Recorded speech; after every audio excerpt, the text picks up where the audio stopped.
ठीक है, तो आज हम लोग चैप्टर नंबर 2 स्टार्ट करने जा रहे हैं, that is your solution. Okay, PDF I think सबको विजिबल होगा। हाँ जी। ठीक है, ओके।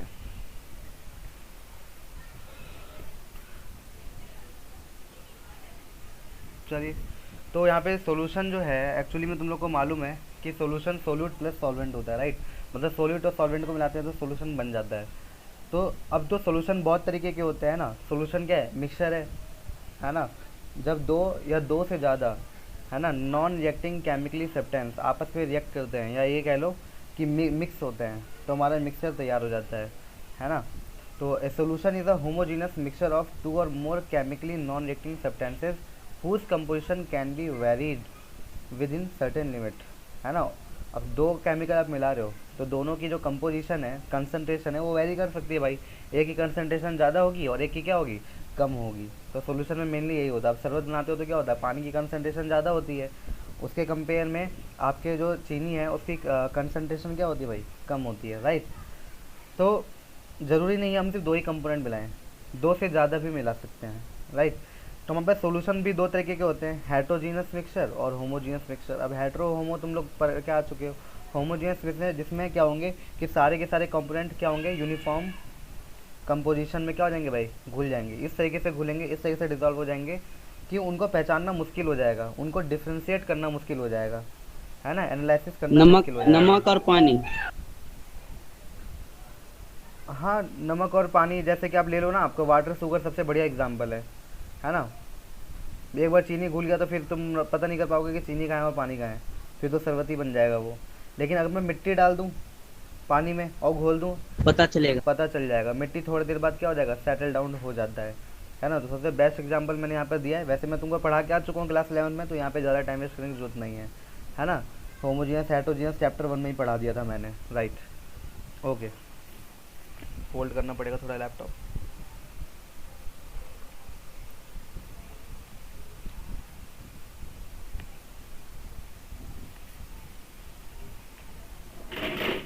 ओके, तो देखिए यहाँ पर आपके पास आ रहा है नेक्स्ट सॉल्यूशन। दो चीज़ से बना हुआ है ना। एक है आपके पास सॉल्वेंट और एक है आपके पास सोल्यूट। तो ओके, करता हूँ इसका कुछ। ओके, तो सॉल्वेंट क्या होता है आपके पास। तो जनरली आपको ये मालूम है कि सॉल्यूशन में जो सबसे लार्ज अमाउंट में जो क्वांटिटी प्रेजेंट होगी वो क्या भाई, सॉल्वेंट है। और सॉल्यूट क्या होता है, वो कंपोनेंट सॉल्यूशन का जो लेसर अमाउंट में प्रेजेंट है एज़ कम्पेयर टू सॉल्वेंट, है ना। तो जो कम अमाउंट में प्रेजेंट है उसे क्या कह देंगे हम लोग, सॉल्यूट कह देंगे, ठीक है ना। तो सॉल्यूट सॉल्यूशन के अंदर कम अमाउंट में प्रेजेंट होती है एज़ कम्पेयर टू सॉल्वेंट। लेकिन ये थ्योरी ठीक है, सही है, लेकिन कहीं कहीं पर ये काम नहीं करती है। जैसे कि आपको मैंने बताया था, याद होगा तुम लोग को, शहद, हनी के केस में उल्टा हो जाता है। जैसे मेनली क्या होता है,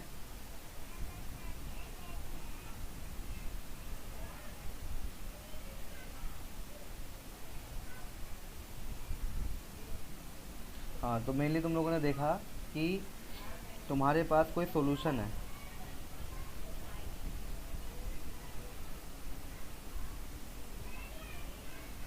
ठीक है। इसके अंदर दो चीज़ें आपके पास, एक पानी है, ठीक है, एक पानी है। पानी को हम लोगों ने कह दिया सॉल्वेंट, ठीक है ना। दूसरा चीनी है, सपोज दैट ये आपके पास हो गया सोल्यूट। तो आपको दिख रहा होगा सोल्यूट लेसर अमाउंट में है और सॉल्वेंट क्या है, हायर अमाउंट में। लेकिन हनी हनी के केस में क्या हो जाएगा भाई, सब कुछ उल्टा हो जाएगा। हनी के केस में क्या उल्टा हो जाएगा, सोल्यूट आपको ज़्यादा दिखाई देगा। सोल्यूट का मतलब आपको शुगर ज़्यादा दिखाई देगा, है ना। और इसके अंदर पानी कम होगा। इसके अंदर क्या कम होगा भाई, पानी कम होगा इसके अंदर। तो पानी कम होगा इसके अंदर, ठीक है ना। तो यहाँ पे उल्टा हो जाएगा, यहाँ पे सोल्यूट ज़्यादा हो जाता है और सॉल्वेंट क्या हो जाएगा, कम हो जाएगा। सॉल्वेंट क्या हो जाएगा भाई, कम हो जाएगा, ठीक है।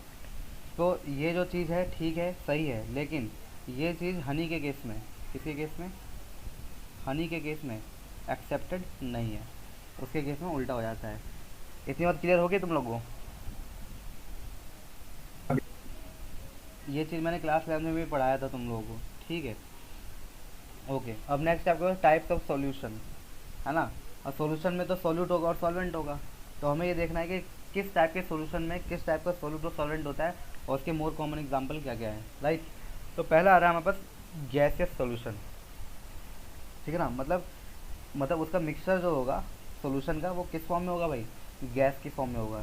नेक्स्ट आ रहा है लिक्विड सॉल्यूशन, सॉलिड सॉल्यूशन। तो ये बनेंगे कैसे, अब देखो गैसियस सॉल्यूशन भी तीन टाइप के होते हैं, या तो गैस इन गैस, मतलब गैस को गैस में मिक्स कर दो, या फिर लिक्विड इन गैस, लिक्विड को गैस में मिक्स कर दो, या फिर सॉलिड इन गैस, या फिर किसी सॉलिड को गैस में क्या कर दो भाई, मिक्स कर दो।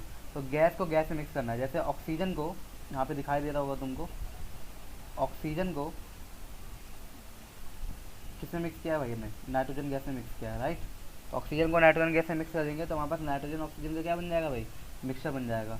अब नेक्स्ट कह रहा है लिक्विड इन गैस, नाइट्रोजन। तो लिक्विड इन गैस का मतलब क्या है, कि लिक्विड क्लोरोफॉर्म ले लो और उसको नाइट्रोजन गैस में मिक्स कर दो, तो हमारे पास लिक्विड इन गैस का क्या बन जाएगा, मिक्सचर बन करके तैयार हो जाएगा, राइट। फिर नेक्स्ट आता है तुम्हारे पास सॉलिड इन गैस, सॉलिड क्या है, कैम्फर, भैया कपूर। हाँ अच्छा, ये जो बनेंगे वो सब गैसेस स्टेट में बनेंगे हाँ, सॉल्यूशन। ये हाँ जो सोल्यूशन बनेगा वो गैसियस होगा, लिखा तो है यहाँ पर गैसियस सोल्यूशन, अच्छा ठीक है। भाई हेडिंग ही वही है गैसियस सोल्यूशन। तो जो सोल्यूशन बनेगा वो गैसियस होगा इन नेचर, राइट। ओके, तो फिर थर्ड वन है आपका सॉलिड इन गैस। तो सॉलिड क्या आपके पास कैम्फर है, जैसे कपूर हो गया, उसको नाइट्रोजन गैस में आप क्या कर सकते हो, मिक्स कर सकते हो। वैसे कपूर भी क्या होता है भाई, हीट करने पे वो गैस में चेंज हो जाता है, चलो वो तो अलग बात है, लेकिन कैम्फर इन नाइट्रोजन, है ना, गैस में मिक्स करोगे तो आपको गैसियस सोल्यूशन देखने के लिए मिल सकता है। ओके, नेक्स्ट टाइप का आपके पास सोल्यूशन आ रहा है लिक्विड सोल्यूशन, है ना। मतलब ये क्या होगा, ये सोल्यूशन लिक्विड की फॉर्म में होगा, है ना। सबसे पहले मैंने यही बता रहा है कि सोल्यूशन जो प्रिपेयर करेंगे वो किस फॉर्म में होना चाहिए, लिक्विड की फॉर्म में होना चाहिए। अब ये भी तीन टाइप के होते हैं, gas in liquid, liquid in liquid और सॉलिड इन लिक्विड, ठीक है। तो पहले गैस इन लिक्विड में देखो, मतलब पानी, देखो लिक्विड यहाँ पे कॉमन है, लिक्विड आपका क्या रहेगा भाई, पानी रहेगा, लिक्विड आपका कॉमन चीज़ क्या रहेगा, पानी। गैस चेंज होगा बस, जैसे गैस क्या है, ऑक्सीजन, ऑक्सीजन को पानी में मिला दो। लिक्विड इन लिक्विड का मतलब क्या है, इथेनॉल लिक्विड है और पानी भी लिक्विड है। तो अल्कोहल मिसिबल होता है ना पानी में, क्योंकि हाइड्रोजन बॉन्ड बना लेता है, ठीक है ना। अब ऑर्गेनिक में पढ़ाया था मैंने क्लास 11 में, ठीक है ना। तो यहाँ पे इथेनॉल क्या हो जाएगा भाई, पानी में डिजॉल्व हो जाएगा, तो हमें लिक्विड इन लिक्विड सोल्यूशन मिल जाएगा। सॉलिड इन लिक्विड मतलब जैसे कि ग्लूकोज, है ना। अब चीनी है आपका सॉलिड है, राइट, उसको पानी में मिला दो शरबत बन जाएगा, तो रिजल्टिंग सोल्यूशन क्या बनेगा मेरा, लिक्विड सोल्यूशन बनेगा। तो रिजल्टिंग सोल्यूशन लिक्विड सोल्यूशन होगा, और ऊपर वाले में रिजल्टिंग सोल्यूशन क्या होगा भाई, गैसियस सोल्यूशन होगा। इज दैट क्लियर, अब ये ठीक है। थर्ड वन, हाँ भी। Third one is solid solution. मतलब अब जब हम सॉल्यूशन प्रिपेयर करेंगे वो किस फॉर्म में प्रिपेयर होगा भाई, सॉलिड फॉर्म में या क्रिस्टल के फॉर्म में, है ना, या किसी भी टाइप के फॉर्म में वो क्या हो जाएगा भाई, फॉर्म हो जाएगा, पर नेचर कैसा रहेगा उसका, सॉलिड। तो सॉलिड सॉल्यूशन मिलेगा आपको। आपको ये नहीं कहेगा कि भाई सॉलिड सॉल्यूशन नहीं होता, सॉल्यूशन का मतलब ये नहीं है कि वो सिर्फ लिक्विड ही रहेगा, सॉल्यूशन का मतलब है कि वो गैस फॉर्म में हो सकता है, लिक्विड फॉर्म में भी हो सकता है और सॉलिड के फॉर्म में भी हो सकता है, ठीक है। जैसे आपके पास gas in solid, hydrogen gas को पैलेडियम गैस के साथ मिक्स कर दो तो हमको सॉलिड सॉल्यूशन मिल जाता है, ठीक है ना। और इसको हम लोग कहाँ यूज़ करते हैं, hydrogen in the presence of palladium, याद है तो मैं कहाँ यूज़ करते हैं हम लोग, अनसैचुरेशन टेस्ट में। मतलब ये अल्कीन को क्या करता है, अल्केन बना देता है, उसके डबल बॉन्ड को रिडक्शन करके सिंगल बॉन्ड में कन्वर्ट कर देता है, याद है तो मैं, hydrogen in the presence of निकल, पैलेडियम और प्लेटिनम करके हम लोग डालते थे, है ना। हाइड्रोजनेशन। हाँ hydrogenation, right, very good, hydrogenation. तो ये रिडक्शन में यूज़ करता है, अल्कीन को अल्केन बना देगा बाय हाइड्रोजनेशन, ठीक है। नेक्स्ट है आपके पास लिक्विड इन सॉलिड, है ना। अब जैसे कि अमलगम हो गया आपके पास, अमलगम ऑफ मरकरी, है ना, ZnHg, फॉर्मूला क्या होता है भाई, ZnHg। तो अमलगम ऑफ मरकरी, उसको किसके साथ मिक्स करना है भाई, सोडियम मेटल के साथ मिक्स कर देना है, तो आपको लिक्विड इन सॉलिड टाइप का सोल्यूशन मिल जाएगा। Third one is solid in solid, मतलब दोनों चीज़ सॉलिड होंगे। अब देखो यहाँ पे कॉपर है और गोल्ड है, इन दोनों को मिलाओगे तो एलॉय बन जाएगा, है ना भाई। इसी तरीके बस तुम्हारे पास क्या आता है, ब्रास आता है ना, कॉपर वगैरह और जिंक वगैरह को मिला देते हैं तो हमारा एलॉय बन जाता है। तो एलॉय एक तरीके का सॉलिड सॉल्यूशन है जिसमें दो सॉलिड को हमने क्या किया भाई, मिक्स किया है। तो इतनी बात तो क्लियर हो गई होगी तुम्हें, है ना। तो ये टेबल तुम्हें क्लियर हो गया होगा, है ना। इस टेबल से कॉम्पिटिशन में क्वेश्चन आते हैं, है ना। कोई भी पूछ देगा कि भाई बताओ कि सॉलिड इन लिक्विड का एग्जांपल क्या होता है ना। वैसे इतना आसान पूछेगा नहीं वो, सॉलिड इन लिक्विड लेकिन वो किसी भी फॉर्म में पूछ देगा कि बताइए इनमें से कौन सा एग्जाम्पल है ना लिक्विड इन गैस के लिए करेक्ट है ना, और 4 ऑप्शन दे देगा तुम्हें। तो फिर तुम्हें वहाँ पे चूज़ करना पड़ेगा, अगर तुम तभी कर पाओगे जब तुमने ये टेबल पढ़ रखा हो, ठीक है ना। तो क्वेश्चन यहाँ से आ जाता है। ओके, अब देखो यहाँ पे कुछ वर्ड आ रहे हैं तुम्हारे पास, एक्सप्रेसिंग कंसंट्रेशन ऑफ सॉल्यूशन। अब देखो कंसंट्रेशन ऑफ सॉल्यूशन, तो कंसंट्रेशन है उसको हम लोगों ने पढ़ रखा है क्लास 11 में। क्लास 11 में बहुत सारे कंसंट्रेशन पढ़ाए थे मैंने, ठीक है। अगर तुमको याद होगा तो मैंने तुमको मोलैरिटी, नॉर्मेलिटी, है ना, इसके अलावा क्या क्या पढ़ाया था मैंने तुमको, याद है किसी को? ग्राम मॉलिकुलर मास, है ना, percentage of element in the compound, है ना, ये सब कुछ कंसंट्रेशन हमने पता किया था सोल्यूशन के अंदर कैसे होते हैं। तो कुछ बातें हमने क्लास 11 में पढ़ लिया था, लेकिन वो सारी चीज़ अब दोबारा रिपीट हो रही है यहाँ पर। यहाँ पे ज़्यादा रिपीट नहीं होगा, केवल फॉर्मूला और डेफिनेशन, बस इतना ही। तो पहला हमारे पास आ रहा है मास परसेंटेज, है ना। तो मास परसेंटेज आ रहा है, तो मास परसेंटेज होता क्या है ना। मान लो किसी सॉल्यूशन में किसी एक कंपोनेंट का परसेंटेज निकालना है मुझे, है ना। तो हम लोग क्या करते थे, उस एक कंपोनेंट का मास अपॉन में total mass of the solution into 100, भाई ऐसे ही निकालते थे ना वहाँ पे, परसेंटेज ऑफ एलिमेंट, याद आया तुम्हें? एक एलिमेंट का मास अपॉन में पूरे कंपाउंड का मास इनटू 100, ऐसे ही निकालते थे हम लोग। तो यहाँ पे क्या हो जाएगा, mass of element in the solution, मतलब जिस एलिमेंट का या जिस कंपोनेंट का तुम्हें मास निकालना है उसका मास ले लो और उसको टोटल मास से डिवाइड मार दो इनटू 100, ठीक है ना। तो पहली बात क्लियर हो गई तुमको? जी भैया। हाँ भैया। नहीं हुआ, देखो यहाँ पे मैं समझा रहा हूँ। जैसे मान लो तुम्हारे पास, कहाँ गया वाइट बोर्ड, मान लो मेरे पास ग्लूकोज है भाई, C6H12O6, ये ग्लूकोज है, ठीक है, ओके। और मेरे पास पानी है, ठीक है ना, और इसका सॉल्यूशन है मेरे पास, ठीक। अब तुमसे मैं ये कह रहा हूँ कि मैंने यहाँ पे 10 ग्राम ग्लूकोज मिलाया है और 90 ग्राम मैंने पानी मिलाया है। तो बताइए ग्लूकोज का मास परसेंट क्या होगा, what is the percentage of glucose. तो ग्लूकोज का परसेंटेज हम लोग कैसे निकालेंगे भाई, ग्लूकोज का मास, है ना, अपॉन में टोटल कितना आ जाएगा, 90 + 10 100, इंटू में कितना आ जाएगा 100। तो आंसर कितना आ जाएगा भाई, 10%। इसका मतलब इस सॉल्यूशन के अंदर ग्लूकोज कितना है भाई, 10% है, ठीक है ना।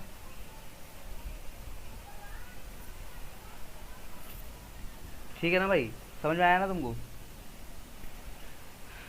भाई तुम्हारे मार्क्स भी तो ऐसे ही कैलकुलेट होते हैं, है ना। तुमने 5 सब्जेक्ट के पेपर दिए, पाँचों 100 नंबर के थे, तो टोटल 500 नंबर हो गए। अब मान लो 250 नंबर लेके आए हो तुम, है ना, तो इंटू 100 तुम्हारा आंसर कितना आ गया, 50% नंबर तुमने गेट किया है ना। तो बिल्कुल वही वाला कॉन्सेप्ट यहाँ लगाया है मैंने। तो किसी भी कंपोनेंट यहाँ पे जैसे ग्लूकोज है, किसी भी कंपोनेंट का अगर तुम्हें मास परसेंटेज निकालना है ना, तो उस कंपोनेंट का मास लोगे और total mass of the solution लोगे इनटू 100। क्लियर हुआ ये बात? हाँ भैया। भाई जिसको नहीं क्लियर हुआ है बता देना, ठीक है। आपस में तुम लोग चैटिंग करके कुछ नहीं कर पाओगे, मुझे बताओगे तभी कुछ हो पाएगा, मुझसे कंसल्ट करोगे तब होगा भाई, है ना। क्योंकि मैं तो तुम्हारे साथ यार इतना मैं कहते ही हूँ कि यार तुम अपनी प्रॉब्लम को मुझसे हाइड कभी मत करो, जो भी है ऑन द स्पॉट पूछो, बेझिझक पूछो, ओके। चलो तो यहाँ पे लिखा हुआ देखो, if a solution described by 10% glucose in water. अब 10% ग्लूकोज इन वाटर का मतलब क्या है, 10 ग्राम ग्लूकोज डिजॉल्व है 90 ग्राम ऑफ वाटर में, है ना। तो रिजल्टिंग सोल्यूशन कितना हो गया भाई, 100 ग्राम हो गया। तो उस 100 ग्राम पूरे सोल्यूशन में ग्लूकोज कितना था भाई, 10 ग्राम था। तो इसका मतलब ग्लूकोज की परसेंटेज कितनी थी भाई, मास परसेंटेज कितना था, 10%। अभी निकाल के लेके आ रहा हूँ मैं इसको, ठीक है। तो ये नीचे एग्जाम्पल दे रखा है और उसके नीचे भी एक एग्जाम्पल दे रखा है, ठीक है। तो इसको तुम लोग पढ़ लेना, यहाँ पे 2 एग्जाम्पल दिए हैं, एक एग्जाम्पल मैंने समझा दिया है, ओके। तो जिसने क्लास 11 में, मेरा कहने का मतलब ये है कि जिसने क्लास 11 में पढ़ रखा है ना मेरे से, तो उसको तो दिक्कत नहीं होना चाहिए यहाँ पे बिल्कुल भी। अब देखो यहाँ पे आ रहा है परसेंटेज, वॉल्यूम परसेंटेज। तो ऊपर मास परसेंटेज निकाल लेते तो मास ले रहे थे, अब वॉल्यूम परसेंटेज निकालने हैं तो वॉल्यूम ले लेंगे, है ना भाई। क्या ले लेंगे हम लोग, वॉल्यूम ले लेंगे। तो यहाँ पे जिस भी कंपोनेंट का तुम्हें वॉल्यूम का परसेंटेज निकालना है तो उसका वॉल्यूम लेना है अपॉन में total volume of the solution into 100, इतनी बात कर लेनी है। अब देखो यहाँ पे लिखा है 10% इथेनॉल। अब 10% इथेनॉल का मतलब क्या है भाई? 10% इथेनॉल का मतलब क्या है? 10% इथेनॉल का मतलब क्या है? देखो यहाँ पे लिखा है आपके पास 10% इथेनॉल। अब what do you mean by 10% ethanol? देखो जो टोटल सोल्यूशन होता है उसको हमेशा हम लोग 100 लेके चलते हैं, है ना। मान लो 100 ml तुम्हारे पास सोल्यूशन है, 100 ml सोल्यूशन है, तो 100 में से 10% तो ये हो गया, मतलब 10 ml तो ये हो गया, 10 ml तो ये हो गया। बाकी 90 ml क्या होगा? पानी होगा। इन दोनों को मिला करके तो 100 सोल्यूशन बन रहा होगा, है कि नहीं? 10 ml तो तुम्हारा इथेनॉल हो गया होगा और 90 ml क्या होगा? पानी। तो 90 + 10 कितना हो गया भाई? 100 ml सोल्यूशन बन गया होगा। तो अगर तुम्हें परसेंटेज ऑफ इथेनॉल निकालना है, परसेंटेज ऑफ इथेनॉल निकालना है, तो इथेनॉल कितना है भाई? 10 ml है और टोटल सोल्यूशन कितना है भाई? 100 ml है, इनटू में 100। आंसर कितना आ गया भाई? 10%। तो 10% इथेनॉल का मतलब ये है कि 10 ml ethanol dissolve in 90 ml of water, है ना, 90 ml ऑफ वाटर। और जब वो 10% इथेनॉल 10 ml इथेनॉल अगर 90 ml वाटर के साथ डिजॉल्व होगा तो हमको रिजल्टिंग सोल्यूशन कितने ml का मिलेगा भाई? 100 ml का मिल जाएगा, ठीक है ना। अब ये मत सोचना कि भाई 100 लीटर, है ना, 100 लीटर बहुत ज़्यादा हो गया, इतना प्रिपेयर नहीं करते, है ना। लेबोरेटरी में सारा काम ml में होता है। तो यहाँ पे तुम्हें वॉल्यूम परसेंटेज समझ में आया? ये बताओ, या मैं दूसरा एग्जाम्पल दूँ? आ गया भैया।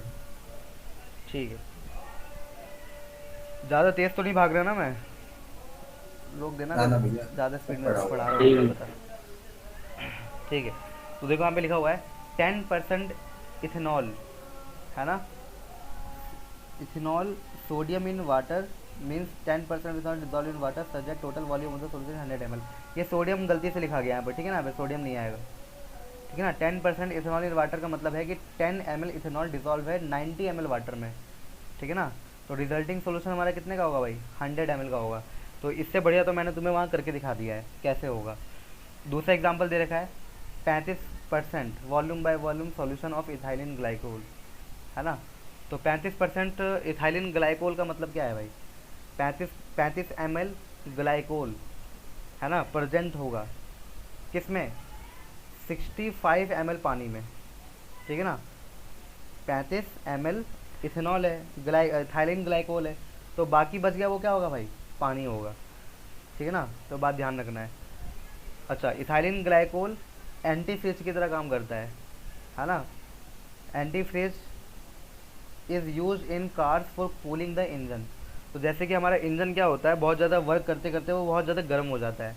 तो तुमने बहुत सारे बसों में देखा होगा कि पानी टपकता रहता है इंजन में से, देखा होगा तुमने, कभी एज्यूम किया होगा, तुम गए होगे घूमने के लिए, ठीक है ना। तो तुमने देखा होगा चलती हुई बस वगैरह से पानी निकलता रहता है कुछ ना कुछ।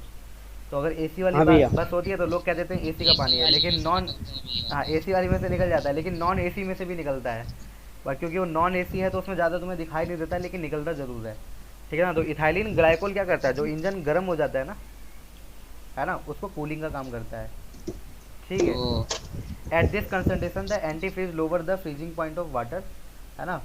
तो वाटर का जो होगा फ्रीजिंग पॉइंट वो भी लोवर कर देता है, ये कितना? -17.6 डिग्री तक कम कर देता है। तो पूछेगा कोई कि कूलिंग इंजन को कूल करने का काम भाई कौन करता है? इथाइलिन ग्लाइकोल, ठीक है ना। और इथाइलिन ग्लाइकोल का दूसरा काम क्या है? वो एंटी फ्रीज, मतलब पानी को फ्रीज नहीं होने देता। एंटी फ्रीज मतलब क्या है? पानी को फ्रीज नहीं होने देगा। तो पानी को फ्रीज कब नहीं होने देगा? देखो पानी का टेम्परेचर अगर ज़्यादा बढ़ गया मतलब समझ लो कि अगर 0 से कम हो गया, अगर 0 से बहुत कम हो गया है तो पानी फ्रीज हो जाएगा, है ना। तो उसको कम नहीं होने देता है ना, उसके टेम्परेचर को क्या कर देता है भाई? वो मेंटेन कर देता है, फ्रीजिंग पॉइंट कम कर देता है। तो फ्रीजिंग पॉइंट कम कर देगा, है ना। मैं यहाँ पे समझाता हूँ तुम्हें बोर्ड पे। देखो इथाइलिन ग्लाइकोल किसे कहते हैं? CH2OH, CH2OH यही है आपका ग्लाइकोल, ठीक है ना, दैट इज़ द ग्लाइकोल। अब ये ग्लाइकोल क्या काम करता है? जैसे कि इंजन ज़्यादा बहुत हॉट हो गया है, मान लो ये कोई इंजन है कार का, ठीक है भाई, ये कोई इंजन है, ये इंजन बहुत ज़्यादा हॉट हो गया है, तो इस इंजन में पानी भी होते हैं। तुमने देखा होगा बहुत सारे बस और कार में अलग से पानी भी डालते हैं हम लोग, ठीक है ना। तो पानी क्यों डालते हैं? ताकि वो पानी के कारण हमारा इंजन क्या रहे भाई, वो ज़्यादा गर्म ना हो। तो जब इंजन गर्म होगा तो पानी भी बहुत ज़्यादा गर्म हो जाएगा। पानी बहुत ज़्यादा गर्म हो जाएगा तो ये इथाइलिन ग्लाइकोल क्या करेगा भाई, इसके टेम्परेचर को क्या करेगा भाई, लोअर करेगा, कम करेगा, रिड्यूस करेगा, ठीक है ना। और रिड्यूस कितना कर देगा भाई, -17 डिग्री सेल्सियस, इतना रिड्यूस कर देगा ये। तो पानी का टेम्परेचर कम हो जाएगा तो इंजन ठंडा हो जाएगा, सीधी बात है, ठीक है ना। और पानी तो जम वैसे भी नहीं सकता, पानी तो वैसे भी नहीं जमेगा इसमें, क्योंकि बहुत ज़्यादा हॉट होता है ये, इसलिए वहाँ पे लिखा हुआ है एंटी फ्रिज, ठीक है।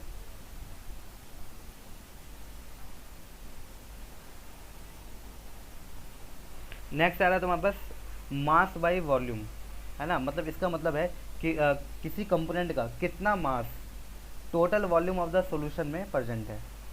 इसको क्या दिया हमने, मास by volume percent, mass by volume percent.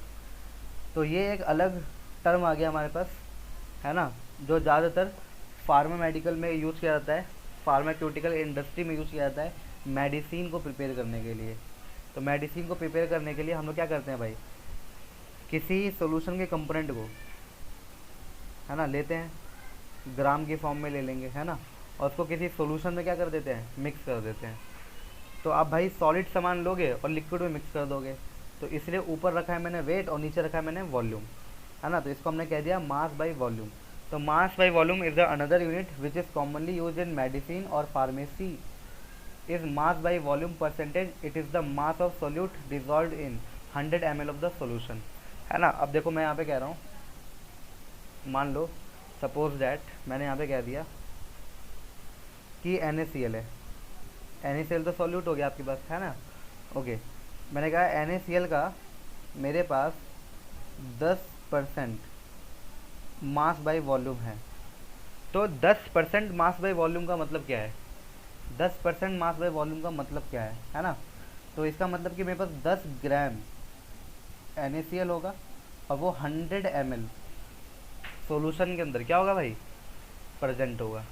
तो ऊपर क्या लिया मैंने, प्रेजेंट होगा ऊपर क्या लिया मैंने W, और नीचे क्या लिया 10 मैंने, ग्राम। वॉल्यूम ले लिया मैंने, राइट।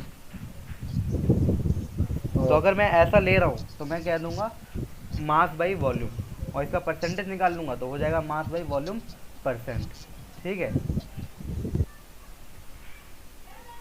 चलो, मास बाई वॉल्यूम परसेंटेज में किसी को दिक्कत,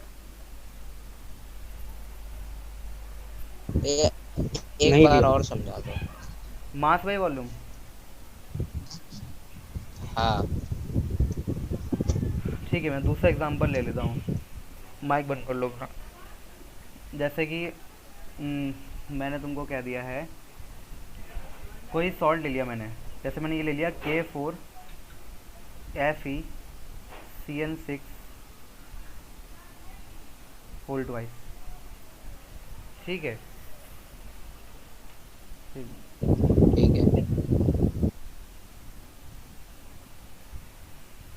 ठीक है। सपोज दैट मैंने ये ले लिया है। अब देखो यहाँ पे ये क्या है, सॉल्ट फॉर्म में, सॉलिड फॉर्म में। तो मान लो मैंने इसका, मैंने कह दिया ये मेरे पास, इसकी कंसंट्रेशन मेरे पास है 20%, है ना, मास बाई वॉल्यूम। मैंने कहा कि जो मैंने सॉल्ट लिया है ये कितना लिया है मैंने, 20% लिया है मास बाई वॉल्यूम। इसका मतलब है कि ये सॉल्ट का 20 ग्राम, है ना, प्रेजेंट होगा 100 ml पानी में। भैया आपको कैसे पता कि 100 ml पानी होगा? नहीं बस हाँ, यही तो बात है ना, जो स्टैंडर्ड फॉर्म है वो 100 ml ही होता है ना। स्टैंडर्ड फॉर्म क्या होता है, 100, तो आपको 100 ही लेना है हर जगह। अब बताओ, मैं 200 तो नहीं ले सकता, 300 नहीं लूँगा, कोई सा भी आएगा तो भी 100 ही लेंगे। हाँ, स्टैंडर्ड फॉर्म 100 होता है। या तो फिर और अगर दिया होगा तब तो चेंज हो जाएगा। हाँ, अगर दिया होगा तब चेंज हो जाएगा। मान लो तुम ऐसे निकाल लो, 40 ग्राम इसका ले रहे हो और नीचे ले रहे हो 200 ml पानी, है ना, और इंटू में 100, तब भी तो बात उतनी आएगी, तब भी 20% वही आएगा, बात होगी। है ना। तो 20% का मतलब चाहे ऐसे निकाल लो चाहे ऐसे निकाल लो, 20% होना चाहिए कैसे भी। तो अगर पानी बढ़ाओगे तो तुम्हें ऊपर सॉल्यूट भी बढ़ाना पड़ेगा, अगर पानी कम करोगे तो सॉल्यूट भी कम करना पड़ेगा, मतलब कैसे भी करके उसका 20% ही कंपोजिशन रखना है, ठीक है। अब ऐसा नहीं है कि इसको 200 कर दिया और ऊपर 20 ही रह रहा है, फिर तो गड़बड़ हो जाएगा फिर, ठीक है ना, फिर ख़राब हो जाएगा फिर। तो ये बात तुमको ध्यान रखना है। तो अगर 20% कह दिया है तो कैसे भी वो 20% ही होना चाहिए, चाहे तुम ऐसे 20% बना लो चाहे तुम ऐसे 20% बना लो, कोई फ़र्क नहीं पड़ता है मुझे, ठीक है ना। ठीक है, क्योंकि ये सोल्यूशन तुमने 20% मास बाई वॉल्यूम बनाया है। अब इसमें से पूरा नहीं लेना होता है, कुछ ही लेकर के हमें केमिकल में डालना होता है या यूज़ करना होता है। तो फिर इसमें से भी कुछ क्वांटिटी उठाऊंगा और मैं अपने रिएक्शन में यूज़ करता हूँ, पूरा नहीं यूज़ करता हूँ, ठीक है। तो पूरा बनाना पड़ता है लेकिन, क्योंकि 20% होना चाहिए यूनिफॉर्म। तुम लोग का लैब बंद है ना, बात ये है, अगर लैब खुला होता तो बहुत अच्छा रहता तुम लोगों को। ये सब 11th में ही समझा दिया जाता है टाइट्रेशन वगैरह में, कि परसेंटेज का मतलब क्या होता है, ठीक है ना, या कितने ml पानी में कितना हमें डालना रहता है सॉल्यूशन को, ये सब प्रैक्टिकल में सिखा दिया जाता है 11th में। तो कोई दिक्कत नहीं, यहाँ पे तुम्हें percentage mass by volume percentage समझ में आ गया। हाँ भैया। हर्ष, हाँ भाई। हाँ, हर्ष समझ में आया तुमको। आ गया। हर्ष नहीं है क्या क्लास में। हिमांशु,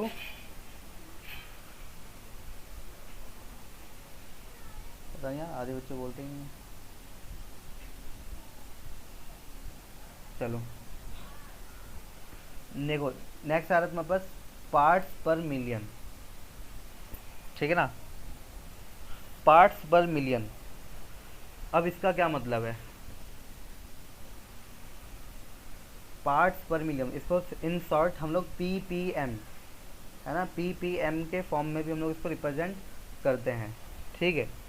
ओके, तो पार्ट्स पर मिलियन का मतलब क्या है भाई, अगर मैंने कह दिया कि मेरे पास कोई भी चीज़ पार्ट्स पर मिलियन है ना, जैसे सपोज दैट पार्ट्स पर मिलियन एक्चुअली में पोल्यूटेड चीज़ को कैलकुलेट करने के लिए यूज़ किया जाता है। जैसे अभी कहा जाता है कि भाई दिल्ली का जो है पोल्यूशन लेवल है ना, वो इतना ppm चला गया है, सपोज दैट कह दिया हमने कि भाई वो 150 ppm चला गया है, या मैंने कह दिया 80 ppm चला गया है।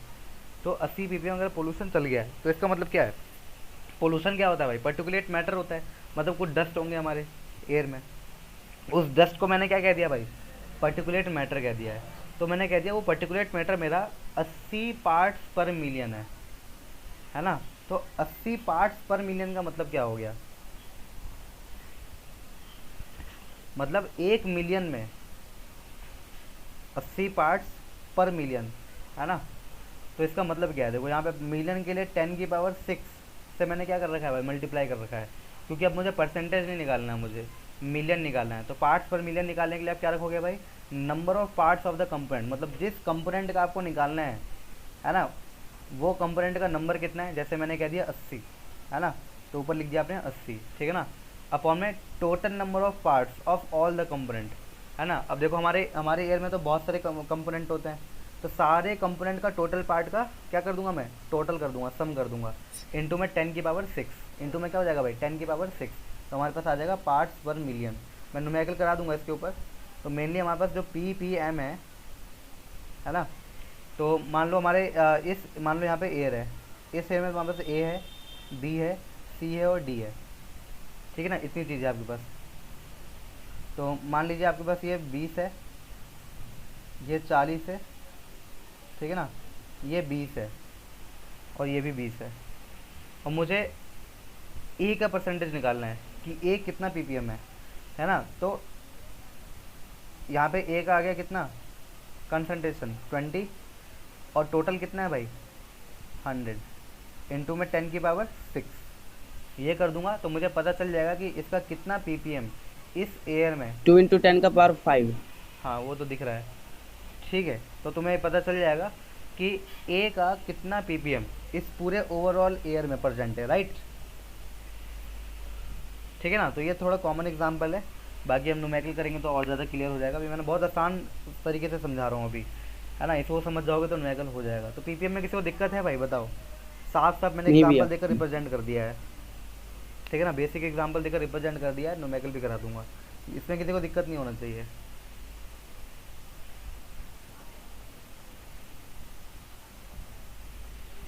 अभी टेंशन मतलब मैं बहुत ज़्यादा भागूंगा नहीं, अभी बस मैं कंसंट्रेशन बढ़ा देता हूँ, उसके बाद न्यूमेरिकल चलेगा तुम्हारा कंसंट्रेशन के ऊपर, ठीक है ना। शायद मैंने क्लास में तुम्हें ppm का डेफिनेशन भी लिखवा दिया था, सब लोग आज नोट्स चेक कर लेना एक बार जा करके, ठीक है। अब देखो वही पुरानी बात, मोल फ्रैक्शन आ गया। तो मोल फ्रैक्शन अभी फिर से समझाना पड़ेगा क्या मेरे को? मोल फ्रैक्शन मतलब किसी कंपोनेंट का कितना mole over the total mole of the solution present है ना। तो मान लो मैंने कोई सॉल्यूशन तैयार किया है जिसमें दो कंपोनेंट है, एक ए है और एक बी है ना। तो इस सॉल्यूशन में जो कंपोनेंट ए है उसका मोल मेरे पास एन ए है, और कंपोनेंट जो बी है उसका मोल मेरे पास क्या है भाई, एन बी है। तो टोटल मोल इस सॉल्यूशन का क्या हो गया भाई, N A plus N B. तो मोल फ्रैक्शन को हम लोग काई से रिप्रेजेंट करते हैं। अगर मुझे मोल फ्रैक्शन ऑफ ए निकालना हो तो मैं जिसका भी मोल Na फ्रैक्शन upon में निकालना Na होगा plus। उसका मोल अपॉन में total mole of the solution, है ना। ये आपके पास आ गया मोल फ्रैक्शन, ठीक है ना। अगर तुम्हें काई भी निकालना होता तो एन बी को ऊपर रख देता, और क्या करता मैं, या सिंपली हमें मालूम होता है कि काई ए प्लस काई बी 1 के बराबर होता है। तो अगर काई ए तुमने यहाँ से निकाल लिया है तो काई बी के लिए ज़्यादा मेहनत करने की ज़रूरत नहीं है ना। बस काई ए को इधर लेके जाओ तो वो माइनस में हो जाएगा अपना आप।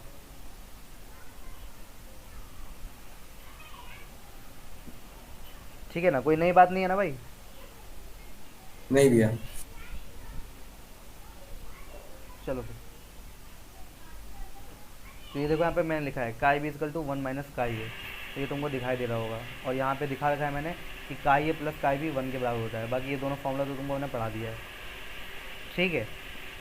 अब देखो इसके ऊपर यहाँ पे न्यूमेरिकल आ रहा है नीचे, the molarity of a solution containing 5 gram of NaOH in 450 ml of the solution. ठीक है भाई, तो मोलैरिटी निकाल के दिखा दो, है ना। मोलैरिटी निकाल के दिखानी है सोल्यूशन की, जिस सोल्यूशन के अंदर 5 ग्राम NaOH होना चाहिए, है ना, इन 450 ml ऑफ सोल्यूशन। तो सोल्यूशन का टोटल निकाले क्या भैया? हाँ सब लोग निकालो इसको, मेरे को निकालने की जरूरत नहीं है इसको, है ना। ऐसे छोटे मोटे सवाल इससे भी अच्छे अच्छे कराए मैंने 11th में तुम्हें। सब लोग निकालो भाई इस क्वेश्चन को, मोलैरिटी।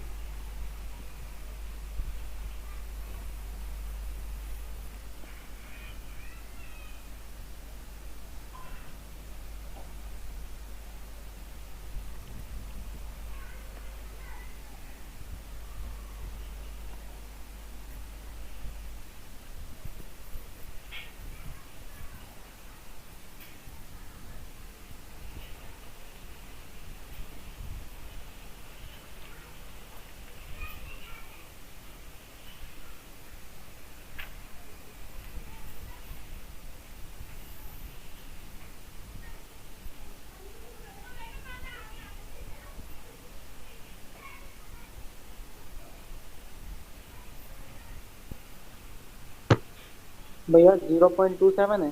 हाँ भैया 0.277 मोल। ठीक है, तो सब लोग ने निकाल लिया होगा, है ना। हमें क्या निकालना है भाई, मोलैरिटी। मोलैरिटी का सिंबल क्या होता है, कैपिटल एम, और इसका फॉर्मूला क्या होता है भाई, एन बाय वी। और वी कैसा होना चाहिए भाई, लीटर में होना चाहिए। तो पहले हमें number of moles of solute चाहिए, मतलब एन चाहिए। तो एन के लिए मुझे चाहिए given mass upon molar mass. Given mass upon में 5 अपॉन मोलर मास। तो गिवन मास कितना आपके पास है, 5 ग्राम। और NaOH का मोलर मास कितना है भाई, बताओ। NaOH का मोलर मास कितना होता है, 40 4। ग्राम। 40 होता है 1/8। ठीक है, तो ये आपके पास एन आ गया। और वी कितना गिवन है हम लोग को, 450 ml में। 50 मिलीलीटर बाय तो 1000। इसको लीटर में चेंज करना पड़ेगा, ठीक है ना। तो पहले यहाँ पे पुट कर देते हैं, एन की वैल्यू कितनी आ गई, 5/40 इंटू में वी। और वी कितना आपके पास 450 ml में। तो इसको लीटर में चेंज करने के लिए ऊपर 1000 से कर देना मल्टीप्लाई, ठीक है, हो जाएगा। क्योंकि इसको डिवाइड करना पड़ेगा ना लीटर में चेंज करने के लिए। तो ये आ जाएगा आपके पास 0.450 लीटर में, है ना। तो इसको पहले चेंज कर लो फिर पुट कर दो, या पुट करते समय चेंज कर लो, तुम्हारी मर्जी है, ठीक है ना। तो इसको सॉल्व कर लेना, तुम्हारे पास आंसर आ जाएगा। कितना आया था जरा आंसर बता देना मेरे को। 0.277 मोल।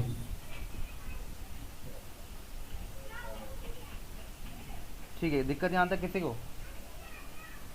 ना भैया।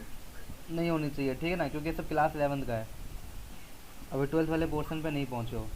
तो यहाँ वैसे मैंने सॉल्व कर दिया है, ठीक है ना। तो यहाँ पे निकाल रखा है, ओके। नेक्स्ट क्वेश्चन मैं दे रहा हूँ, वो करके दिखाओ तुम। कौन गाना गा रहा है ये माइक खोल करके, ज्योति यादव। अच्छा, सबका ख्याल रखता है तुम्हें। भैया बच्चे माइक ऑन करके छोड़ देते हैं, इससे बढ़िया मीटिंग डिटेल्स ऑन रखो। तो कैलकुलेट द मास परसेंटेज, सही बोल रहा है। Calculate the mass percent of benzene. Benzene मतलब C6H6।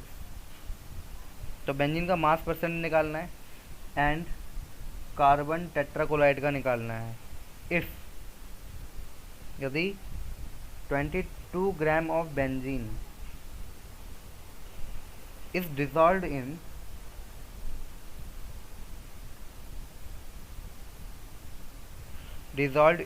122 gram of CCl4। ठीक है ना, ये क्वेश्चन है और आंसर निकाल कर तुमको।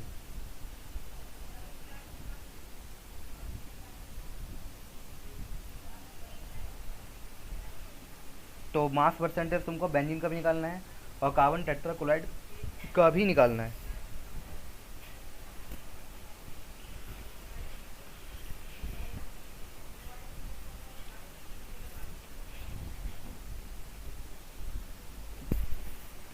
तो अभी मास परसेंटेज पढ़ा है मैंने ऊपर, और यहाँ पे मास परसेंटेज का न्यूमेरिकल दे दिया है मैंने।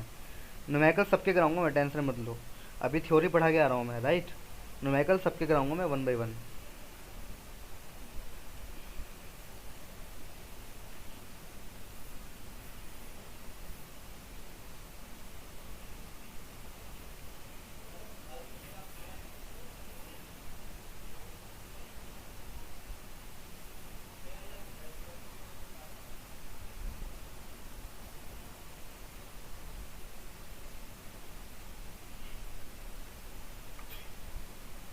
ठीक है, निकल गया होगा।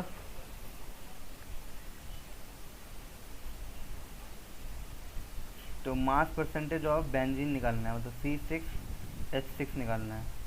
तो पहले total mass of the solution देखो कितना हो रहा है ना भाई। तो पहले total mass of the solution, total mass of the solution कितना हो रहा है भाई, 22 ग्राम बेंजीन प्लस में 122 ग्राम कार्बन ये टेट्राक्लोराइड। आ गया आंसर। तो टोटल सॉल्यूशन कितना आ गया, 144 ग्राम आ गया है। अब परसेंटेज ऑफ बेंजीन निकालना है, मतलब बेंजीन का मास कितना है 22 अपॉन में टोटल कितना हो गया 144 144 इंटू में 100। 100 तो ये तुम्हारा आंसर आ गया होगा, कितना आ रहा है 15.28%। राइट। तो इसी तरीके से तुम वो भी निकाल सकते हो, परसेंटेज ऑफ मास चौरासी परसेंटेज पॉइंट ऑफ चौहत्तर परसेंट कार्बन टेट्राक्लोराइड। ठीक है ना। तो कार्बन टेट्राक्लोराइड का मास कितना था 122 और टोटल मास कितना है आपके पास 144 इंटू में 100। ठीक है ना। तो इसका तुमने निकाल लिया होगा 84.72%। 72। राइट। ठीक है ना। या एक तरीका और है इसको निकालने का। अगर तुम एक निकाल चुकी हो, तो अभी मैंने बताया था कि स्टैंडर्ड 100 होता है 100% से माइनस। ना। तो मैंने बताया था कि जो आप सोल्यूशन बनाते हो उसका स्टैंडर्ड फॉर्म कितना होता है भाई 100 होता है। तो अगर तुम्हें मास परसेंटेज ऑफ CCl4 निकालना है, ठीक है, तो परसेंटेज ऑफ CCl4 निकालने के लिए क्या करूँगा, 100 में से माइनस कर दूंगा बेंजीन का परसेंटेज ऑफ C6H6, तब भी मेरे पास इतना ही आएगा। ठीक है ना। तो जैसे भी पढ़ाया था ना ऊपर मोल फ्रैक्शन में जैसे कि मैंने अभी ऊपर ये वाला पढ़ाया था तुमको, छोड़ो ना यार, हाँ भैया। उसी तरीके से निकाल सकते हैं। ठीक है। तो एक कंपोनेंट का मालूम है तो दूसरे कंपोनेंट 100 में से माइनस कर दोगे तो तुम्हें मालूम पड़ जाएगा, कोई बहुत बड़ा डील नहीं है ये। ओके। तो अब यहाँ पे दूसरा क्वेश्चन है, calculate the molality and mole fraction. तो आपको मोलैलिटी भी निकालनी है और मोल फ्रैक्शन भी निकालना है of 2.5 gram of ethanoic acid in 76 gram of benzene. निकाल लोगे ये, ठीक है। हाँ भैया। फॉर्मूला मालूम है, 11th क्लास का है सब कुछ, और ऊपर वैसे भी ठीक है, अभी नीचे भी फॉर्मूला आ जाएगा एक बार। तो मोलैलिटी निकाल लेना। ओके, N/W होता है मोलैलिटी का फॉर्मूला, स्मॉल m से रिप्रेजेंट करता है। बाकी मोल फ्रैक्शन अभी बताया मैंने कैसे निकालना है। ठीक है, निकाल लेना।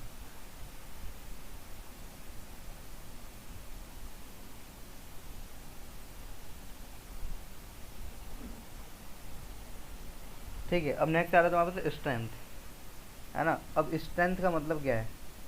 स्ट्रेंथ का मतलब है कि 1 लीटर सॉल्यूशन में आपने किसी भी सोल्यूट का कितना मास मिलाया है, तो वो उसका क्या कहलाएगा भाई? स्ट्रेंथ कहलाएगा। तो स्ट्रेंथ क्या होता है आपके पास? जैसे मैंने कह दिया कि मेरे पास, है ना भाई, 10 मेरे पास ग्लूकोज है 10 ग्राम पर लीटर, है ना। तो ये जो 10 ग्राम पर लीटर, ये क्या है भाई? ग्लूकोज की स्ट्रेंथ है। इसका मतलब ये है कि मैंने 1 लीटर सोल्यूशन में 10 ग्राम ग्लूकोज मिलाया है ना। तो 1 लीटर सोल्यूशन में आप जितना भी मास मिलाओगे वो क्वांटिटी क्या कहलाएगा भाई? उस कंपोनेंट का स्ट्रेंथ कहलाएगा। स्ट्रेंथ में किसी को दिक्कत हाँ भैया। नहीं होना चाहिए, ठीक है ना। ठीक है, नेक्स्ट आपके पास आ रहा है मोलैरिटी, है ना। मोलैरिटी आपको मालूम है ना, moles of the solute in gram upon volume of the solution in litre. Simple सा है ये, इसको कैपिटल एम से रिप्रेजेंट करते हैं हम लोग, ठीक है। फिर नेक्स्ट आपके पास मोलैलिटी, मैंने बताया था ये m/w होता है, मतलब मोल n/w, मतलब कि moles of solute upon mass of solvent in KG. Solvent का मास केजी में रहेगा, ऊपर सॉल्यूशन क्या होगा? लीटर में रहेगा। फिर आता है नॉर्मेलिटी, है ना। अब नॉर्मेलिटी क्या होता है? नॉर्मेलिटी क्या होता है? तो नॉर्मेलिटी का मैंने एक फॉर्मूला पढ़ाया था तुमको, अगर तुमको याद होगा तो मैंने एक फॉर्मूला पढ़ाया था, तुमको याद होगा तो n1v1 इक्वल टू में n2v2 ऐसे करके कुछ पढ़ा रहा था मैं 11th क्लास में। हाँ भैया। हाँ भैया। तो यहाँ पे जो n और v है ना, ये n मल्टीप्लाई v, ये क्या रिप्रेजेंट करता है भाई? Gram equivalent. क्या रिप्रेजेंट करता है भाई? ग्राम इक्विवेलेंट रिप्रेजेंट करता है। तो ग्राम इक्विवेलेंट होता है n/v। तो अगर मुझे n निकालना है यहाँ से, तो n क्या हो जाएगा भाई? v इसके नीचे आ जाएगा, है ना। ये हो जाएगा ग्राम इक्विवेलेंट अपॉन में v। तो नॉर्मेलिटी का मतलब होता है कि किसी भी सब्सटेंस का, किसी भी कंपोनेंट का कितना ग्राम इक्विवेलेंट, है ना, volume of the solution in litre में प्रेजेंट है। तो कितना ग्राम इक्विवेलेंट किसी भी सब्सटेंस का, है ना, वॉल्यूम ऑफ द सॉल्यूशन में प्रेजेंट है, दैट इज कॉल्ड नॉर्मेलिटी। तो ये आपके पास आ गया नॉर्मेलिटी का फॉर्मूला। इसमें सबसे इंपॉर्टेंट पता है क्या होता है? ग्राम इक्विवेलेंट निकालना। ग्राम इक्विवेलेंट कैसे निकालते हैं, है ना। तो ग्राम इक्विवेलेंट के लिए मैं बताता हूँ। जैसे मैंने बोला कि भाई सोडियम का ग्राम इक्विवेलेंट निकालो, सोडियम का ग्राम इक्विवेलेंट कैसे निकालेंगे? तो ग्राम इक्विवेलेंट क्या होगा? मास, एटॉमिक मास कह लो, है ना, अपॉन में फैक्टर, मतलब कि चार्ज कितना है, ठीक है ना। तो सोडियम का मास कितना होता है? 23, और सोडियम पे प्लस चार्ज आता है मतलब 1, तो आंसर कितना हो जाएगा भाई? 23 रहेगा, ठीक है। इसी तरीके से आयरन का निकाल लो।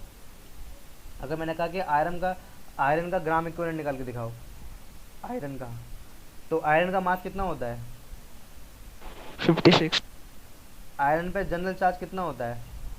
3 से डिवाइड मार दो, ठीक है, ख़त्म हो जाएगा। तो इस तरीके से निकालते हैं। अगर एसिड या बेस होगा, है ना, तो अलग होता है। एसिड के केस में कैसे निकलवाना सिखाया था हमने? HCl। तो HCl का ग्राम इक्विवेलेंट तुम्हें निकालना था अगर, तो तुम क्या करते थे? HCl का मास कितना हो जाएगा? क्लोरीन का तो 35.5 होता है, प्लस एक हाइड्रोजन का, मतलब कितना हो गया?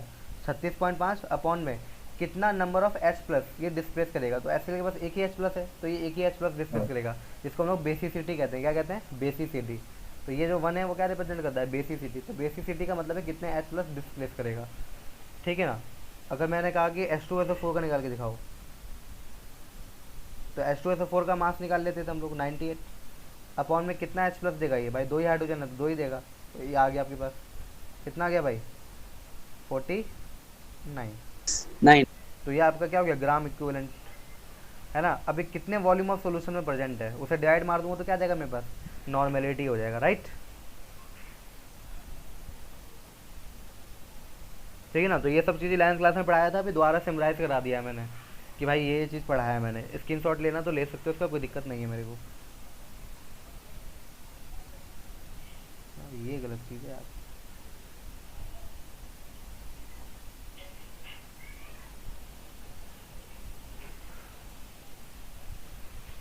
ठीक है, तो ये तुम्हारे पास नॉर्मेलिटी हो गया। नीचे मैंने एग्जांपल करके दिखाया भी है कि जैसे आप देखो यहाँ पे दिखा है ग्राम इक्विवेलेंट निकालना था Fe डाई पॉजिटिव का था, तो नीचे 2 से डाइट मार दूंगा। अगर Fe 3 पॉजिटिव का निकालना हो तो 3 से मार देता। ठीक है, इस तरीके से। अब देखो रिलेशन है ना, नॉर्मेलिटी का रिलेशन आ रहा था कि अगर मैंने 2 कंपोनेंट लिया है ना, एक कंपोनेंट N1V1 है और दूसरा कंपोनेंट N2V2 है ना, अगर मिक्स किया इन दोनों को तो यहाँ पे हमारे पास रिलेशन बनता था N1V1 इक्वल टू N2V2। ये फॉर्मूला याद है किसी को? अभी तो बताया थे। हाँ सही बात है, अभी भी बता के आ रहा हूँ। ठीक है, और ये वाला रिलेशन इसको हम लोग मोलैरिटी इक्वेशन कहते हैं, है ना। अगर सॉल्यूशन के अंदर मैंने एक कंपोनेंट A है जिसका मैंने M1 मोलैरिटी और इसका वॉल्यूम 1 मिलाया है मैंने, ठीक है ना, और दूसरा कंपोनेंट है जिसका मोलैरिटी मैंने M2 है और इसकी वॉल्यूम मिलाई है मैंने V2, ये चीज़ मैंने मिलाया है ना। तो इस पूरे कंपाउंड में जो रिलेशन आएगा इन दोनों के बीच में वो क्या आ जाएगा भाई, M1V1 है ना इक्वल टू M2V2। इसको मोलैरिटी इक्वेशन के नाम से भी जानते हैं हम लोग।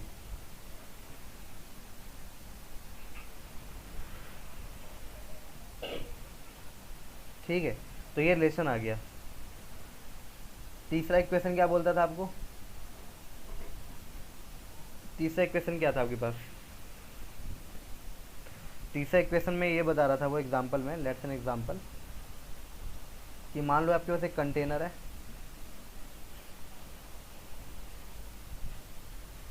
ठीक है ना। तो इस कंटेनर में मान लो कोई एक्स कंपाउंड मिला है मैंने, ठीक है ना। एक्स कंपाउंड का मोलैरिटी M1 है और वॉल्यूम V1 है, इसको मैंने मिलाया है इसमें, ठीक है। और कोई वाई कंपाउंड है, उसका M2 मिलाया है मैंने, वॉल्यूम V2 मिलाया है। इसको मिलाने के बाद है ना जो रिजल्टिंग सॉल्यूशन है वो मेरा कोई C कंपाउंड बन रहा है। क्या बन रहा है मेरा? C कंपाउंड बन रहा है ना। तो इस C कंपाउंड की मोलैरिटी क्या होगी वो बता दो, वो ये पूछ रहा था, है ना। तो ये मिक्सिंग वाला केस पढ़ाया था मैंने कि मिक्स करने के बाद रिजल्टिंग सोल्यूशन बनता है उसकी मोलैरिटी भी वो तुमसे पूछ लेता है। तो इसका फॉर्मूला भी मैंने तुमको पढ़ाया था, अगर याद होगा तो। क्या पढ़ाया था M1 मैंने? V1 plus M2 V2 upon V1 plus V2। M2V2 is equal to M3 is equal to M3 upon और टोटल वॉल्यूम, ये पढ़ाया था मैंने, है ना। ये चीज़ पढ़ाया था मैंने। तो यहाँ से इसको नीचे लेके आएंगे तो M3 निकल जाएगा। तो M3 क्या आ जाएगा फिर हमारे पास? M1V1 प्लस में M2V2 है ना अपॉन में total volume V1 plus V2, क्योंकि 2 ही चीज़ मिलाया है ना मैंने और दोनों का वॉल्यूम था V1 और V2, तो टोटल वॉल्यूम क्या आ जाएगा? V1 plus V2। इसी तरीके से मैं नॉर्मेलिटी भी निकाल ले रहा था, है ना। अगर नॉर्मेलिटी निकालना था रिजल्टिंग सोल्यूशन का, अगर नॉर्मल N1V1 और N2V2 में मालूम होता था तो हम फॉर्मूला क्या अप्लाई करते थे भाई? N1V1 प्लस N2V2 अपॉन में टोटल वॉल्यूम V1 प्लस। तो ये सब फॉर्मूला मैंने पढ़ा दिया है, पहली बार नहीं पढ़ रहे हो तुम लोग, ठीक है ना। और इस पर न्यूमेरिकल भी कराया हाँ था भैया। मैंने, न्यूमेरिकल भी करा रखा हूँ इसके ऊपर। तो तुम्हारा होमवर्क पता क्या है? तुम्हारा होमवर्क यही है, इसके ऊपर जितने भी न्यूमेरिकल करवाए हैं मैंने उन सबको रिवाइज करके आना ढंग से, ठीक है। नॉर्मेलिटी मोलैरिटी वो सब। हाँ, इन सब के ऊपर जितने भी न्यूमेरिकल कराए हैं उन सबको रिवाइज करके आना है बस, और खास करके इस वाले पार्ट का न्यूमेरिकल तुम्हें रिवाइज करके आना है। याद है तुम्हें? मैंने एसिड और बेस मिक्स करवाया था, हाँ है ना। एसिड बेस मिक्स करवाने के बाद तुमसे मैंने नॉर्मेलिटी वगैरह पूछी थी, मोलैरिटी वगैरह पूछा था, याद है? हाँ कुछ नहीं भैया। है? फिर देखो एक फॉर्मूला और आता है कि रिलेशन बिटवीन मोल्स, मोलैरिटी और वॉल्यूम। माइक बंद कर लो अपना, ठीक है। मोल्स, मोलैरिटी और वॉल्यूम के बीच में रिलेशन बताओ। तो वॉल्यूम रिलेशन क्या आता था हमारे पास? M1V1 इक्वल टू M2V2 तो होता ही था। अगर N1 N2 भी हमें मालूम है तो हम फॉर्मूला क्या रखेंगे? M1V1 अपॉन में N1 equal to M2V2 upon में N2, ये फॉर्मूला रखेंगे हम लोग, राइट। और तुम्हें अगर याद हो तो मैंने तुम्हें एक चीज़ और पढ़ाया था कि N/M क्या चीज? फैक्टर के बराबर होता है। नहीं। थप्पड़ मारूंगा अभी, पढ़ाया मैंने ये, जाके रिवाइज कर लेना भाई। पढ़ाया नहीं पढ़ाया मैंने? N/M F के बराबर होता है। अगर जी हमें भैया फिर अगर हमें M मालूम है तो हम N निकाल सकते थे इस फॉर्मूला से, और मैंने निकलवाया भी है। और ये फॉर्मूला उस एसिड और बेस वाले क्वेश्चन में ही मैंने अप्लाई करवाया है, ठीक है। इसको रिवाइज करके आना तुम लोग। फरहान रिवाइज कर लियो, जो ना कह रहा है ना तू रिवाइज कर लियो, पढ़ा रखा है मैंने, मेरे नोट्स में ही मिल जाएगा तुझे। ठीक है भैया।